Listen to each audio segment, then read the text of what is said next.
ଆଜିର କଥାଟିଏ ଆମେ ଦେଖିବା ଭବିଷ୍ୟବାଣୀର ଅର୍ଥ। ଦିନେ ଗୋଟିଏ ରାଜ୍ୟର ରାଜା ବିଶାଳ ସୈନ୍ୟବାହିନୀ ଧରି ସିଦ୍ଧ ଋଷିଙ୍କ ପାଖରେ ପହଞ୍ଚିଲେ। ସେ ତାଙ୍କୁ ପଚାରିଲେ, ମୁଁ ପଡ଼ୋଶୀ ରାଜ୍ୟ ବିରୋଧରେ ଯୁଦ୍ଧ କରିବାକୁ ବାହାରିଛି। ଆପଣ କୁହନ୍ତୁ, ଏ ଯୁଦ୍ଧରେ ଜିତିବି ନା ହାରିବି? ସିଦ୍ଧ ଋଷି କିଛି ସମୟ ଆଖି ବୁଜିଲେ ଏବଂ ତାପରେ କହିଲେ, ଯାହା ମୁଁ ଦେଖିପାରୁଛି ତାହା ହେଲା ଗୋଟିଏ ରାଜ୍ୟ ଏ ଯୁଦ୍ଧରେ ଛାରଖାର ହୋଇଯିବ। ରାଜା ଅଟ୍ଟହାସ୍ୟ କରି ଉଠିଲେ। ରାଜା କହିଲେ, ଜାଣିଥିଲି ତାହା ହିଁ ହେବ, କିନ୍ତୁ ଦେଖନ୍ତୁ ସେ ରାଜ୍ୟର ରାଜାଙ୍କର ଆସ୍ପର୍ଦ୍ଧା। ଏତେ ଛୋଟ ରାଜ୍ୟ କିନ୍ତୁ ମୋର ବୈଶ୍ୟତା ସ୍ୱୀକାର କରିବାକୁ ନାରାଜ। ଏବେ ସେ ତାର ପରିଣାମ ଭୋଗ କରିବ।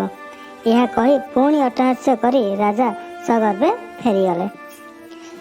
ଏଥର ସିଦ୍ଧ ଋଷି ଶିଷ୍ୟକୁ କହିଲେ, ଯେଉଁ ବ୍ୟକ୍ତି ଅହଙ୍କାର ଦ୍ୱାରା ଅନ୍ଧ ହୁଏ ସେ ନିଜର ଦୁର୍ବଳତାକୁ ଦେଖିପାରେ ନାହିଁ। ସେ ନିଜକୁ ଏତେ ବଡ଼ ବୋଲି ବିଚାର କରେ ଯେ ସେ ଭାବେ ତାକୁ କେନ୍ଦ୍ର କରି ଏ ପୃଥିବୀ ଆତଯାତ ହେଉଛି। ଏ ରାଜା ଭାବୁଛି ସେ ପଡ଼ୋଶୀ ରାଜ୍ୟ ଛାରଖାର ହୋଇଯିବ, କିନ୍ତୁ ତାହା ହୋଇ ନପାରେ।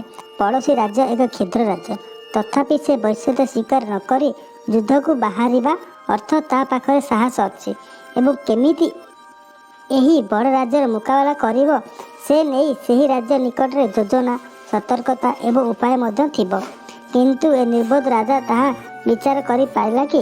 ପରିଶେଷରେ ତାହା ହିଁ ହେଲା, କ୍ଷୁଦ୍ର ରାଜ୍ୟ ଯୁଦ୍ଧରେ ଜୟଯୁକ୍ତ ହେଲା ଏବଂ ବିଶାଳ ରାଜ୍ୟଟି ସମ୍ପୂର୍ଣ୍ଣ ଧରାଶାୟୀ ହୋଇଗଲା।